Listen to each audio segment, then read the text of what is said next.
I would want to start with a very prevalent proverb or quote that people say is time is money, right? How many of you have heard about this quote? You can write a yes on the chat box if you have heard time is money.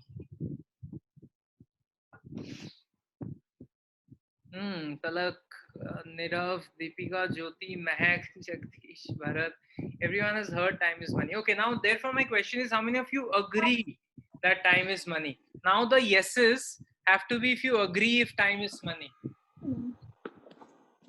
No, Jyoti says no. Okay, most others say yes. Kiran says yes. Anumita says yes. We have Anuj also saying agreed. Vishal, Deepika all saying agreed. So obviously at the beginning of my career I had Vipin says yes, money and more. That's closer to the reality.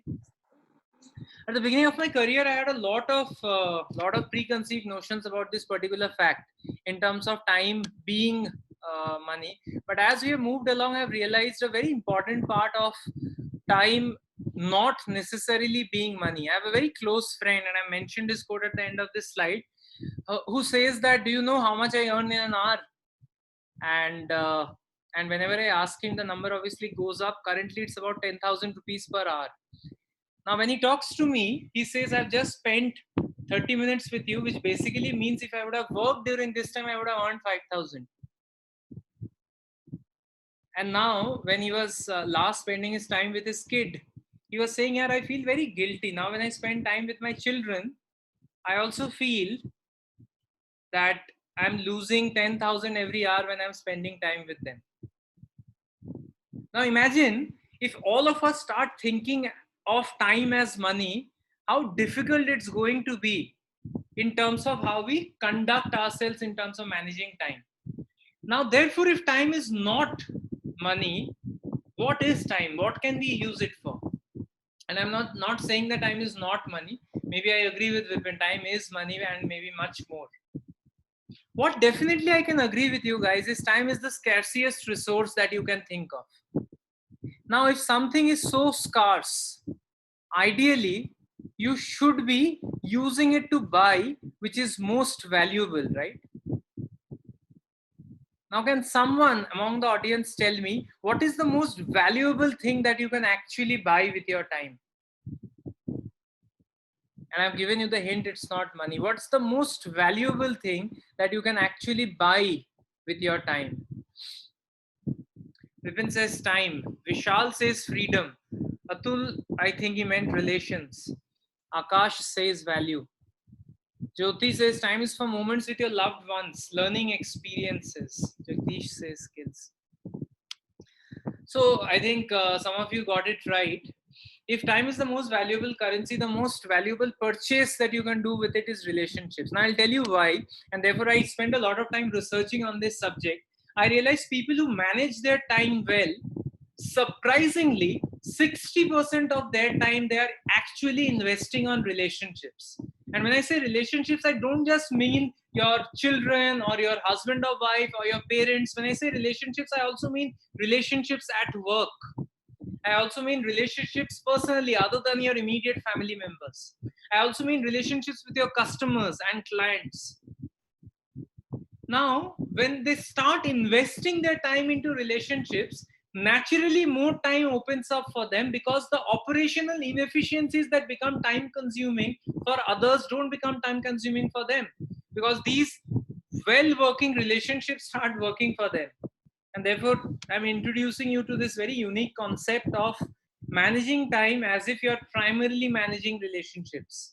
The rest 40% time, of course, you can divide into what you can do, which is what you're good at, which is 20%, and the remaining 20% is are you easy to work with? Spending time on realizing are you easy to work with, and therefore the example that I was talking about, like all crack sessions, I have brought to you a very fundamental theory of time in terms of deciding कि आप time क्यों नहीं निकाल पाते. A lot of people have come back to me in the last 2 months especially asking me how are you finding time among everything, right? I am also in the middle of a very very hectic job. There are some people from my organization who would vouch for that, and obviously it's also very taxing to manage various sessions from time to time, and I try and give significant time to my hobbies also, which is beyond these two things.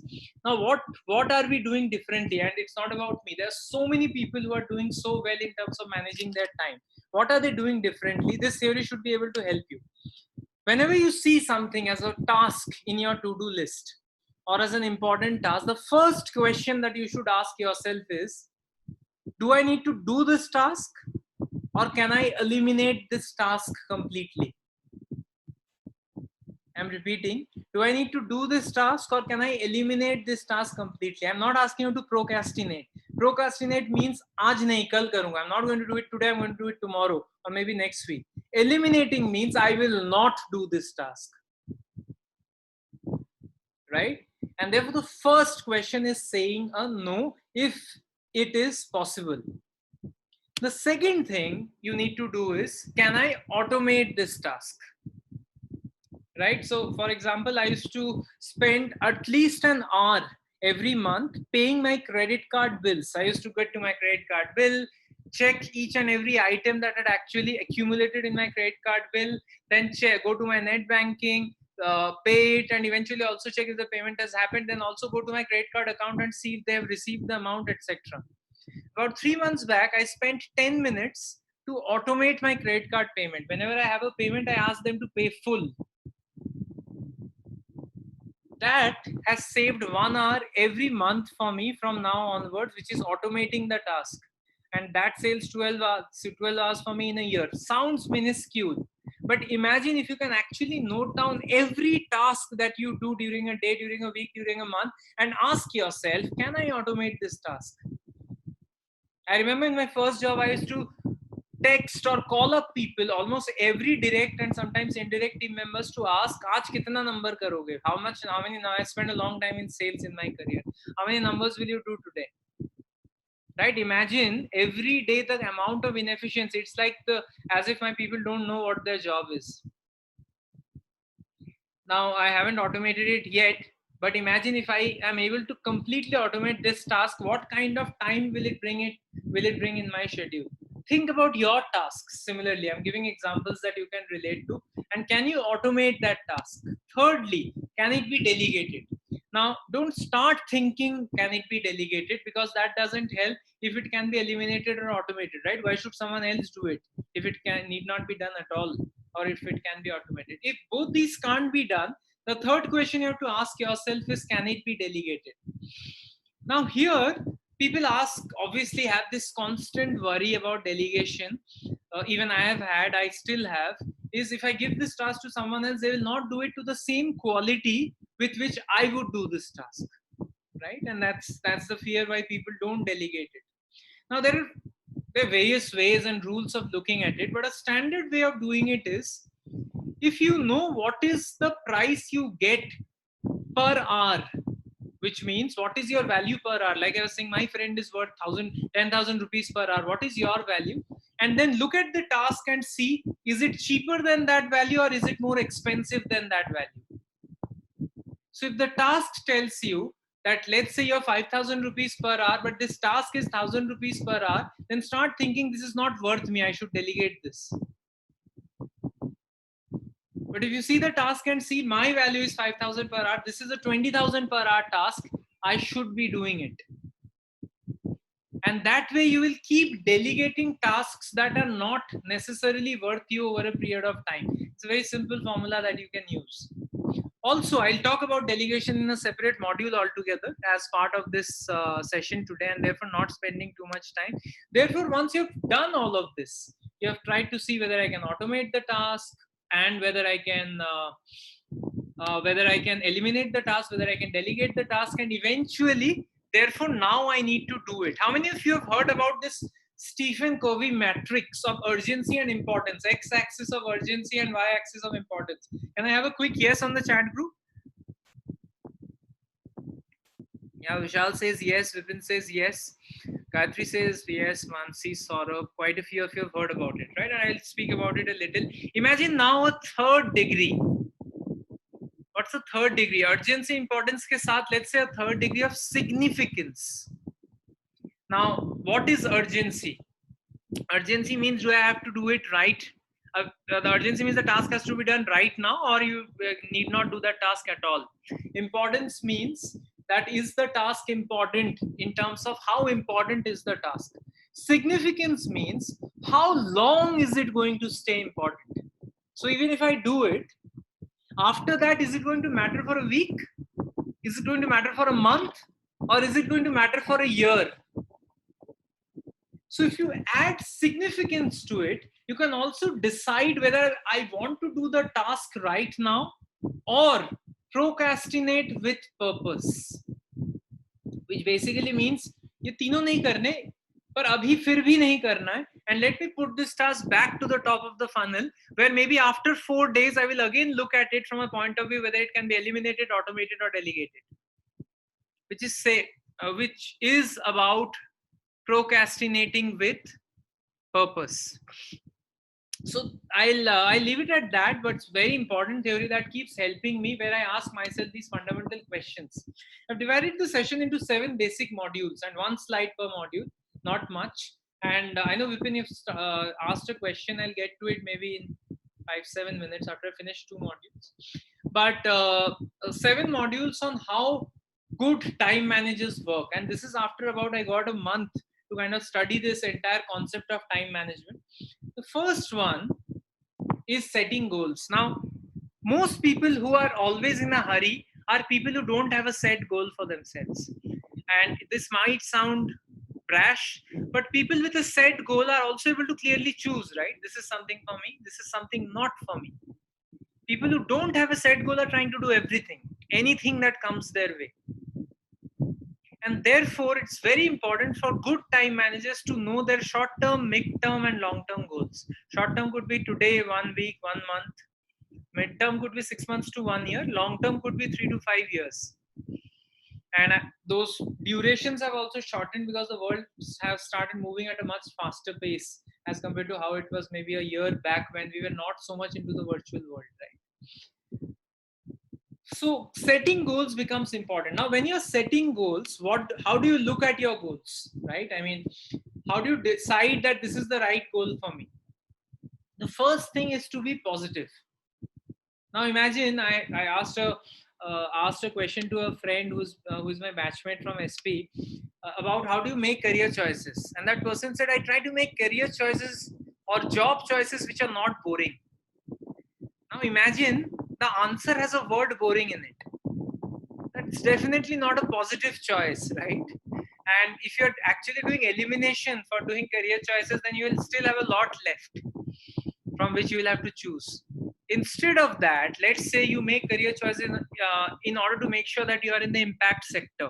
Let's say, as an example, impact sectors are sectors where you actually make a difference by creating a change in the lives of people. Healthcare, edtech are considered to be impact sectors normally. Or you want to make a career choices where you're in the tech sector because you like tech, you like changing the lives of people. At least it's positive, it's showing something. And this is just an example. Second is, it has to be personal. Whatever goals you set has to be about you, not about your friends, family, not about your boss, not about your team members. It has to be about you. And thirdly, it has to be possible. Now, I can sit here and think that I want to become the CEO of my organization in the next 6 months, but may not be possible right now. Right? So goal setting has to be in a way that it's positive, personal, and possible when you're setting goals for yourself. I think this one everyone has heard, and if I'm not spending too much time, it always helps if your goal is smart, that is specific, that is measurable, that is attainable, that is realistic, and that is time bound, right? And there are a lot of theories on this. I would not spend too much time on this, but very important for goal setting. Thirdly, it's very important that when you're setting goals for yourself, you're able to visualize what you're setting for yourself, right? Let's say you intend to change your job in the next 6 months. Now, it always helps if you're able to visualize what kind of job it's going to be, with what kind of sector, what kind of culture in the organization. Once you join there, what kind of emotions will you have which is different from what you have right now? What are the benefits that you will have which you have noted down? Now, visualizing actually helps you in living the moment much before it has happened. That's how the entire The Secret by Rhonda Byrne book works, right? Where you're visualizing what's going to happen to you so much that you actually help the, as they say, universe conspire to make it happen. But visualization generally also helps because it answers a lot of unanswered questions. So when you start visualizing, there will be natural questions that pop up into your head about your goals, and that starts getting answered. And obviously, when you're kind of building goals, you should always have one priority goal, which is to say that this is my most important part, and the rest of it I can take as we go along. So this is on the first module. I'll just take one module, and then once you open up for questions for people, this one is about prioritizing your time. Now this module is mainly about understanding how you are supposed to prioritize the kind of tasks that you get during the day, right? All of us have lots of things that keeps getting thrown at us. There are filled email boxes that keep coming at us. There are also a lot of phone calls that we get during the day for our tasks, and there are projects that we are working on. How do we prioritize? Firstly, I think Pareto's rule works in mostly everything. It's very important for you guys to find out what are the trivial tasks that I do and what are the vital tasks that I do. It can't happen unless you know what all you do. Once you've noted down what you do, focus on the fact that am I able to give more time to the vital tasks that I do on a daily basis. What are vital tasks? These are tasks that help in progression of your career. These are tasks that make sure that it has a lasting impact, 6 months, 1 year, in terms of when you do that task. These are tasks that gives you visibility within your organization, right? These are just examples. So when you start realizing that this is the 20% time of the task that I'm doing, which is giving me 80% results, naturally your focus will start moving towards the vital tasks as compared to the trivial tasks where you're actually spending 80. Doing the trivial tasks is also important. That's what is maintaining you operationally. But at least knowing that it's trivial will decrease your stress levels. And at least when you're doing a trivial task, you're not stressed. And you're not giving others the impression, oh, I'm very busy, I can't talk to you, I therefore can't have what do you call the social circle, etc. Secondly, I think we spoke about the urgency importance matrix, and very well defined by the 7 habits of highly effective people by Stephen Covey. Please read the book if you haven't. It says that whatever is urgent and important, ideally nothing should reach that quadrant at all. Because imagine it's important, it's urgent also. That means while it was important and not urgent, you have not done it. Right? And that's why while it's important and not urgent, the green box to your right, it says schedule. That means start doing it. Whatever is not important but urgent, delegate it. That has to be done today. Try and delegate it. Not important, not urgent, I don't know why you are even looking at it. And that's why it's called declutter. Don't even look at it. Right? In this, I think very important that I mentioned in my theory called that you have to say no, and a lot of us struggle in saying no, and that means that you are being assertive when required. Now saying no, the worst way of doing it is I am not going to do this work, if I don't think I can do this work, right? There are various good ways of doing it. When you're saying honest explanation why you don't want to do it is honestly explain to the person in front of you. An honest explanation is very close to clarify your reasoning also, where you are actually clarifying what needs to be done. Give an alternative. Always try this. If you're saying no, also parallelly say how can that person get that work done? If you are the person who is saying no. And assertive refusal is something like, Saurav, I understand why you don't want to, why it's so very important for you, but at this point of time, I don't have time to do this task. So an assertive refusal is normally filled with empathy, where you're saying, I understand why you need it, but I can't do it. But that's the last option. The first 3 options is an honest explanation, clarifying your reasoning, and giving an alternative. So at this juncture, I'll stop. Mansi, feel free to ask the questions if there are any. Yes, we had one from Vipin. Is insignificance another filter in deciding whether it's important? Vipin, do you mind unmuting yourself and explaining the question? Although I understand what you mean, but it would be good to understand it even better.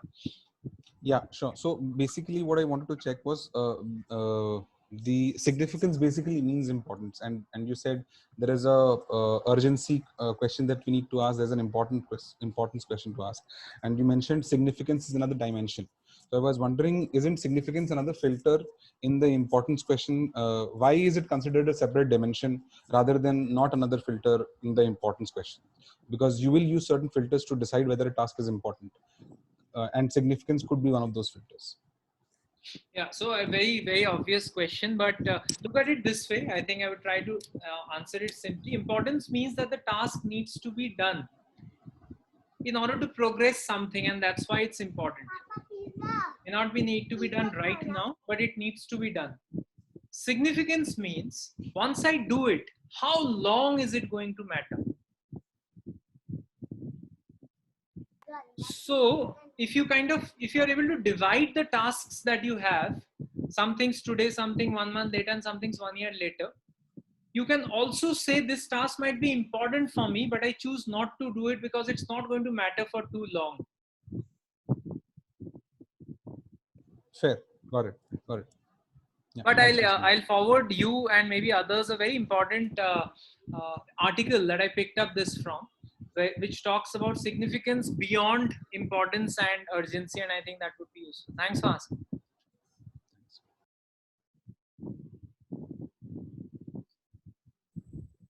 Yeah, can I ask a question? Sure, sir. Yeah. So many of the times being assertive is the right thing to do, but normally the type of feelings and emotions comes that you are hurting someone by not listening to them about by not helping them, or you have a guilty feeling around it. So the post of saying no is sometimes guilty, and sometimes type of feeling that that have you hurt them. So how do you manage that? That's the most important part. By practice, obviously, is the one part, but what are the other things? No, don't. You don't even have to practice. You just have to be kind to yourself, sort of, while saying no. What happens is a lot of times we feel saying a yes is a kind gesture to do, and subconsciously, as you rightly said. What you also have to realize is saying yes to one thing is also saying no to hundreds of other things that could have done in its place. Now, therefore, if you are not saying no to one thing, you are actually saying no to hundreds of things every moment. And as Vishal rightly points out, it's an opportunity cost. So, of course, you should not be rude to others, but first, you should not be rude to yourself. By trying to say yes to everything and therefore not being able to do a quality job of a lot of things you say yes to. So thus, take that out of your mind that you're actually being rude. People will, over a period of time, understand your intent. That Saurabh only takes up quality work, and whatever he takes up, he does a fantastic job at it. And whatever he's not able to take up, he's very honest. He clarifies, he gives an alternative, and he always tries to be empathetic when he refuses. That's enough. But that will happen over a period of time. The first no would be difficult, but if you don't start, you continue to be rude to yourself. It's not fair. Got it. Thank you. Thank you for this. Okay, any other questions, or we can move ahead to the other modules? We'll open up around 10 minutes at the end for Q&A, and maybe we can take more at that. Vansi, can we move? Yes, we have no more questions right now. Sure. So the third module that I want to talk about with all of you is on planning wisely. I mean, unless this entire thought of time management focuses around planning, right? How do I plan my day, my calendar, my job, my personal life, etc. Now, I think you have heard about this experiment, again, very famous. It's called rock, pebble, sand, water experiment. And if you don't remember, does anyone remember? Can I have a yes on the chat group? A no is also okay, that I don't remember. Maybe I heard it somewhere. Lot of yeses. So therefore, there are a lot of people other than me who can explain this. But for others who don't remember, it says that any task that we have during the day are like these 4 things. which is a rock, which is a pebble, sand and water.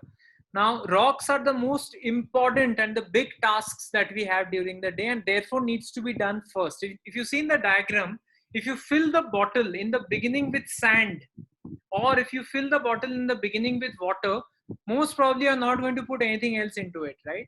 Because whatever you put, it's going to replace the sand or water, or you're going to, you'll have to put sand and water out in order to put it. But if you put rocks in the beginning, then although the bottle might seem full, you still have more space to then put the pebbles, which are then the next most important tasks.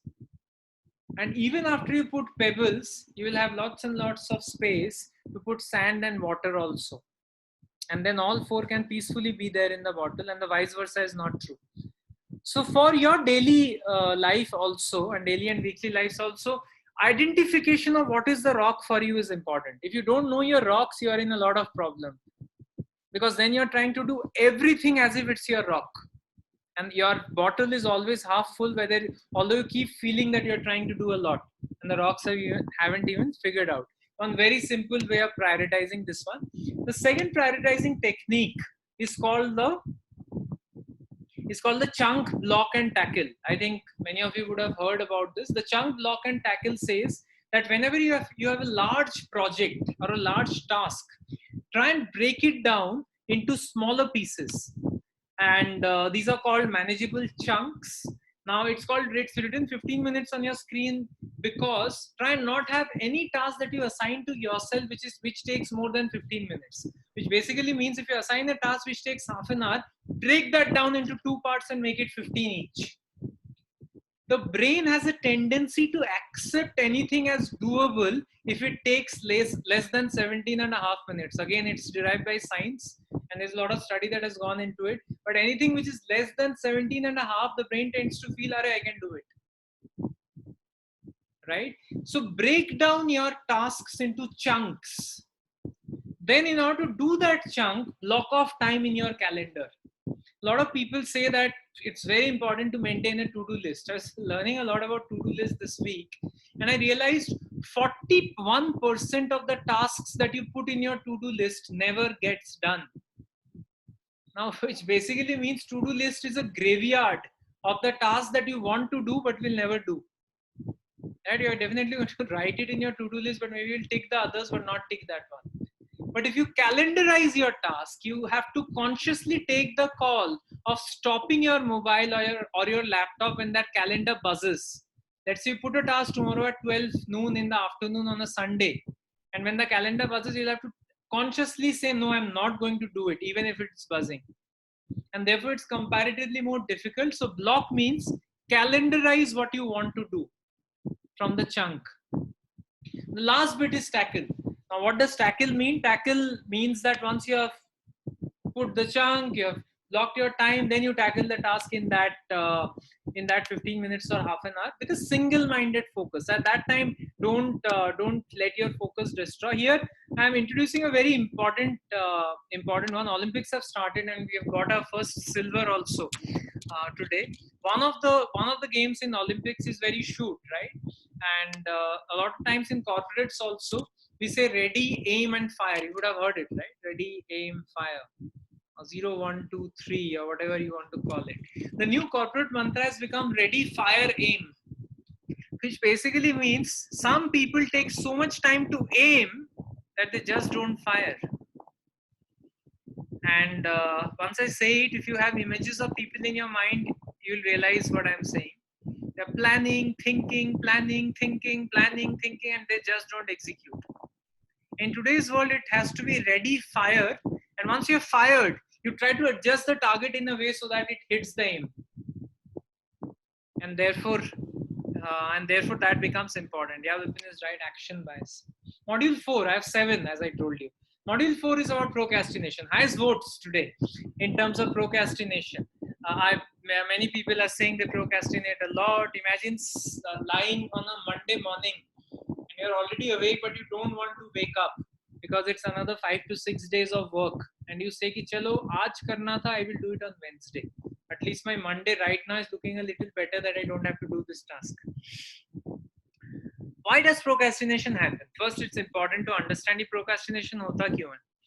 First is inadequate resources. If you don't have enough resources for what you're supposed to achieve, you are most probably going to procrastinate. Second is where to begin. Normally procrastination happens because you don't know how to start. Third, of course, is lack of passion. Hundreds and hundreds of people I see who don't love their jobs, in fact hate their jobs, tend to procrastinate a lot. Last is fear of failure. Start karunga par agar fail ho gaya, so what happens if I fail? And that also leads to procrastination. Now, the obvious question comes to the mind of how do we tackle it? Now, I have a very interesting, I don't know whether you have seen this TED talk. I've taken it up from a very, very famous one. It's called Our Brains Have Two Animals in It. The first animal is called the rational decision maker. Now, as soon as you sit to do a task, normally let's assume, imagine yourself taking a shower, sitting in front of the laptop on your study desk at home if you're working from home, and you have sat to do a task, right? That's the rational decision maker. I do things that make sense. I think long term, I am not a child. Now, as soon as this happens, imagine you suddenly feel, oh, I'm a little hungry. Oh, this task is okay, but the deadline is Friday. Why do I have to start today? Okay, let me do one thing. I'll just watch one more episode of that Netflix series and then I'll start. This person is called the instant gratification monkey, which is the other animal which is there in your mind. So there is this constant struggle between the rational decision maker and the instant gratification monkey, right? And then what happens? What leads to procrastination is when the instant gratification monkey goes berserk, right? And there are a lot of times when the monkey starts saying, let's first watch a bunch of YouTube videos or scroll through Facebook and Instagram for a while, and then let's get to know a little bit about the deep sea and also about the YouTube spiral of Richard Feynman and blah, blah, blah. Let's hear one more song and then I'll start working. And that's when the instant gratification monkey is slowly taking charge of you, right? And imagine you being alone, even family members are thinking you're working and you're actually focusing on the instant gratification monkey. Let's say the instant gratification monkey now actually takes charge of the wheel that was in your hand. And then he starts saying, okay, we will reorganize our to-do list, but first let's check the prices of our favorite item on Amazon. And then let me check all the photos that are there on my album on the phone. Okay, these photos are not necessary. Let's delete them. This photo is very nice. Let me forward it to a friend. This is when the instant gratification monkey has taken over. You're not going to do the tasks of the day, and that's where procrastination kind of starts coming in. And thus, how do we kind of overcome it? Very simple way, as we say, Eat That Frog. Again, a very famous book. Please buy it if you haven't read about this book. There are two different books. Kiss That Frog is one book. Eat That Frog is another book. I'm talking about Eat That Frog right now, which is one of them. How do you manage procrastination? Are these 9 ways that will come to your screen now? Few I have already spoken about. Delete. Nahi karna hai, karo hi mat. Just say I'll not do this task rather than saying I will do it later. That means you don't want to do it, right? Don't do it and see kya hota hai. Rather than delaying it. Second is delegate. We spoke about it. Third is do it. Now imagine. Itna simple hota to hum procrastinate karte hi kyun, right? But at least keep it as one of the options in your to-do list that I can do it also. Next is ask for advice. Now this happens when you have lack of resources. Ask for advice. How do I do it? Right? Colleagues normally are a better person to go out for in this space rather than managers. Chop it up. Chop it up means divide it into smaller parts of the task that you have. 15-minute rule, I spoke about it. Don't give yourself a task that takes more than 15 minutes. Clear deadline. Create artificial deadlines for yourself. Reward. Give yourself something that you love if you finish that task, and remove distractions, right? Especially from work from home, there are always distractions, right? Sometimes I felt I will actually lock up my lab, my pet, whenever he's disturbing me when I'm trying to work. But now I found a way to kind of manage with him. But removing distractions also becomes a very critical part of removing procrastination. So that's on procrastination. Another very important thing, and I and I keep reminding myself this. Have you ever tried to plot the number of weekends that are left for you on a chart of paper, on a white chart of paper? It's a weird question to ask, but if anyone has done it, they can say yes, or the others can say no. What do we mean by left for? कितने weekends बचे हैं जिंदगी में? How many, जिंदगी में? Okay.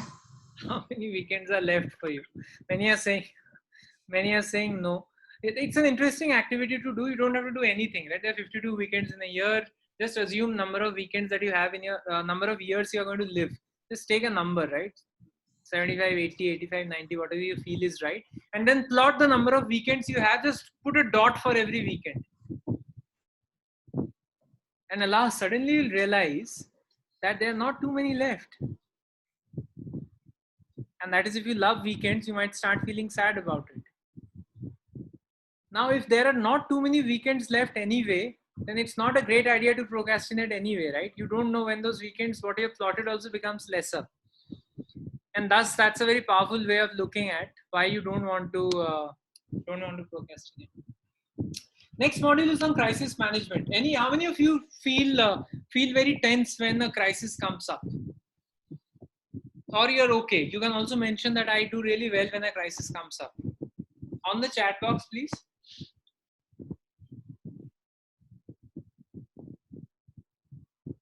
For that, we have to define what's a crisis, right? Okay, so Mansi, what do you do when you have suddenly you get to know you have a meeting with your CEO or whoever is the highest person you have met at EY, and the presentation is 1 hour later, you only have to present it.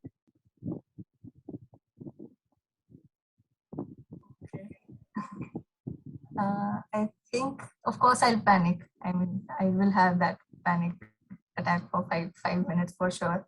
And then I'll get back gathering on my thoughts, what all I need to pull. So Divya first said I would panic and then says, but later I slow down and collect myself. Anumita also says she's tensed. Akash says I start focusing more and more. Asmita says I try to do well and eventually get through. All of them right, but it says that initially there is this moment where we tend to lose control, right? Now, no right or wrong way of managing a crisis, but the best way I try to do when I'm facing a crisis is, what is the worst thing that can happen if things go wrong? And if the worst thing that can happen if things go wrong is something that I can still imagine right now sitting here, that means it's all well, right? There's this famous dialogue in Three Idiots which says all is well. Very powerful technique, and they came to it after months of research. When I went through the making of Three Idiots, I realized they picked up those 3 words after months and months of research. All is well. You remember that, right? Now, crisis management's first step is to say, even if the worst thing happened, it doesn't matter. I will still survive. And if that is the truth, anything which happens lesser than that is not going to matter much. Once you have that realization, of course, break down the problem. Identify what's the problem. What are you scared of? Decide on a solution, break it down into parts and create a timeline. That's the basic bit. Even if it's 1 hour left for Mansi, if Mansi is panicking for 5 minutes, in that 5 minutes, she can actually understand, okay, why is this sudden meeting called? That's the problem. Decide on the solution. I'm just going to talk about 2 big points. And those 2 big points, break it down into parts, one is going to come from the internet, and the second is going to come from by talking to a colleague. And third is I'm going to prepare the presentation in 45 minutes, send it to my manager to have a look, so that we have 15 minutes even before the next 1 hour. This situation, Mansi, coincidentally, would have happened to me at least 20 times in the last 11 years. But over a period of time, you would kind of get used to the fact that no situation is a crisis, unless it's Titanic and you're Jack. And Rose is not kind enough to allow you on the wooden plank. Otherwise, it's not necessarily a big cry. Even Jack was pretty cool at that time, even then. So, of course, post that is execution. Whatever you have planned, continue evaluating the plan, stay organized, and deliver on your commitments. And then focus on your learning. So the next time it happens, you're not panicking. Module 6, organize your workspace. Where do you work when you work from home? Can I have few answers on the chat box, please? Where do you work from? Do you have a separate study table? Do you kind of sometimes sit on your bed in your bedroom and work? Do you sit in your drawing room? Where do you work from when you are working from home? Vishal says different places. Can I have some quick answers? Jyotsna says separate study table. Shiva says bed. Akash says my desk. Dining table. Palak says. Souvik says study table. Jagdish says bed. Says a lot of beds out there. Okay. Bharat says study table, drawing room, different places. Ashok says my room and work desk. Anumita also says different places. Vishal says sometimes study table, sometimes sofa. Oh, I like the sofa also, right? So organizing, interesting. I think all of you will pick up some parts from this next one. First is in organizing our workplace is decluttering. All of us have some files to work with, right? Soft copies, I mean. You have to understand what are your working files, what are your reference files, and what are your archival files. Working files is something that's needed all the time. Reference files is something you need sometimes. And archival files is something you'll never need. Now, when you open your desktop of your system, whether it's laptop or a desktop, when you open the first screen, you should just see your working files. Your reference file should be in a folder, which is one folder, and archival file should not even be visible. That's one way of decluttering. There are various ways of decluttering. I'm giving an example, but you have to understand what's working, what's reference, what archival, so that you don't waste that 2-3 minutes even to search for a file that you have to work on. Second is, again, very important, which is your workflow. It's called the sting operation, which basically says don't multitask as much as possible. Select one task at a time, time yourself, ignore everything else. At that time, if you're getting a call, don't pick that call. Don't give yourself breaks and interruptions when you're doing that work, and give yourself a reward. Spoken about it, it's called workflow. The third thing that we can talk about is the email bit. I think again a very important part. A lot of times when we are doing nothing, we just open our email and read one email after the other, right? Sometimes reply to some of those emails, sometimes just not reply to some of those emails. This is a horrible way of wasting time. Emails are best handled in batches. Most successful people you would see have defined times when they would check their emails. Early in the morning, late in the evening always works, and you should have at least 2 other slots during the day. So 4 slots is ideal: early in the morning, late in the evening, and 2 other during the day. 2 half an hour to 45-minute slots. But don't keep your email open at other times. Otherwise, whenever that Gmail logo changes from 0 to 1, you feel the temptation to read that email, right? Whatever has come. And most of those emails you are in CC, or you don't even matter, frankly. You will not do any value addition by reading that email. If it's something urgent, the person will call you. But try and make sure that email is not taking majority of your time. Last is about tasks. It's important to understand patterns in yourself. Patterns means that there are some mistakes that some of you would be repeating again and again and again. That pattern, understanding that pattern is important, right? For example, an important pattern is when do you wake up and when do you sleep, right? After a lot of trouble in my own life, I have realized that waking up significantly before you start the day is a very critical part of the day, so that you have enough time to recollect yourself and rejuvenate yourself for the day coming ahead. Now, if you identify that pattern of what is making you tired or what is making you feeling not purposeful, is an important part, and therefore waking up is just one example. Last module, I said that I'll talk about delegating a little bit, and this is about delegating made easy. Firstly, you need to know whom you can delegate your task to, right? And in that, obviously, you have to delegate that task to someone who has an experience, knowledge, and skill of that task. Now, you might feel someone new in your team, and therefore, how can I delegate? This person doesn't even know. If you don't give it, that person will never know. So, in the first few times, accept the fact that that person is going to do this task worse than what you were doing. But if that person is doing that task and at that time you're doing something else, you're still multiplying your time. So you still win, even if that person does a low quality part of that task. You can still check on that task and make it better before it goes for the final delivery, right? Second is look at time and resources. What kind of time is getting saved? What kind of resources do you have, and does that person have same kind of resources? Third is don't delegate and forget. This I learned very early in my career. Delegate and monitor. Bad managers delegate and forget and then feel that the team member will do that task. If you delegate and monitor once, twice, thrice, after that you don't have to check. Lastly, look at your current workload. If you don't have too much to do, then there's no harm, right? In terms of trying delivering the highest quality of that task and showing it to people whom you want to delegate it, The second bit is how should you delegate? In this, there's this important principle of full acceptance. What does full acceptance mean?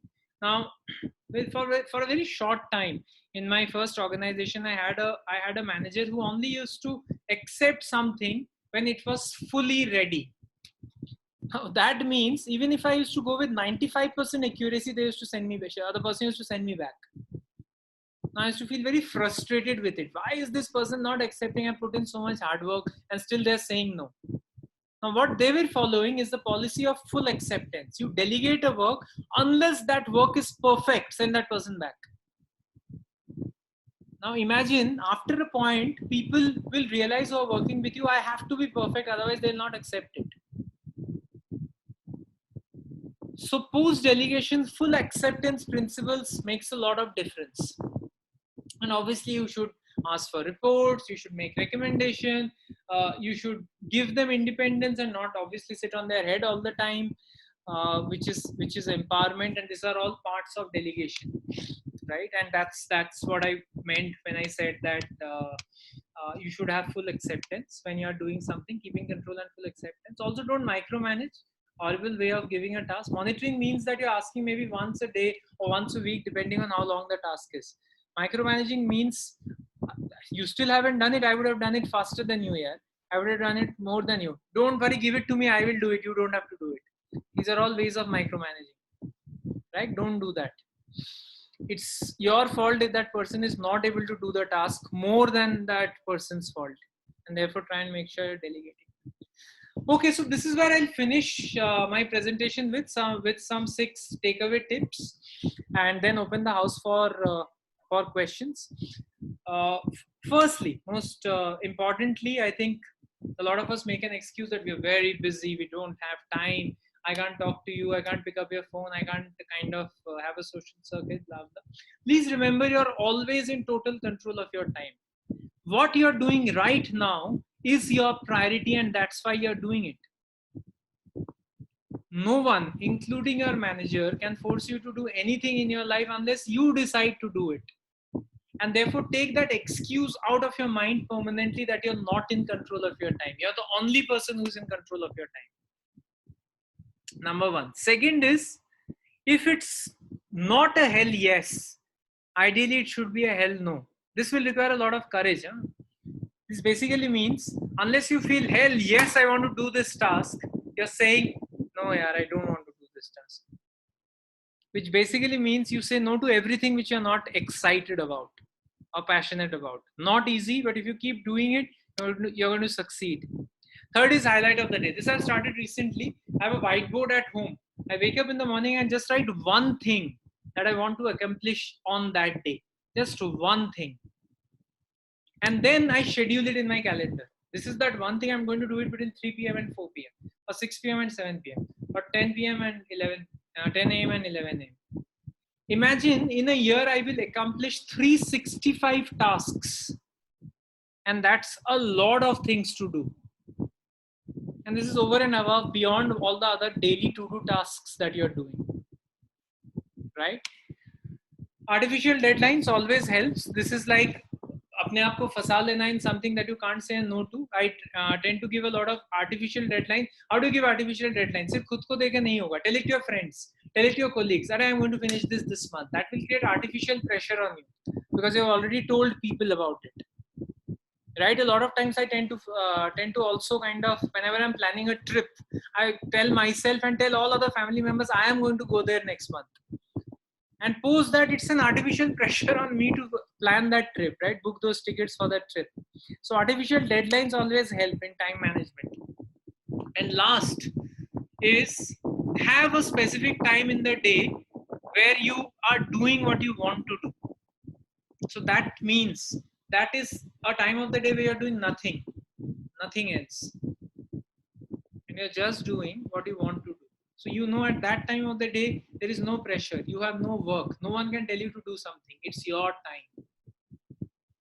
You can decide to just sit and think, you can decide to do your hobby, you can decide to do whatever, but do something that you really want to. Okay, stroke of 8. I'll finish here and open the house for questions. Mansi, over to you for questions. Guys, exactly next week, 7 to 8 p.m., we have a session on how do people actually adjust to a new job. On an average, we do around 12 jobs in a lifetime, and that number is increasing every year. This session is about adaptability, flexibility. What are the right to-dos to do when you join a new job in order to strike success very quickly?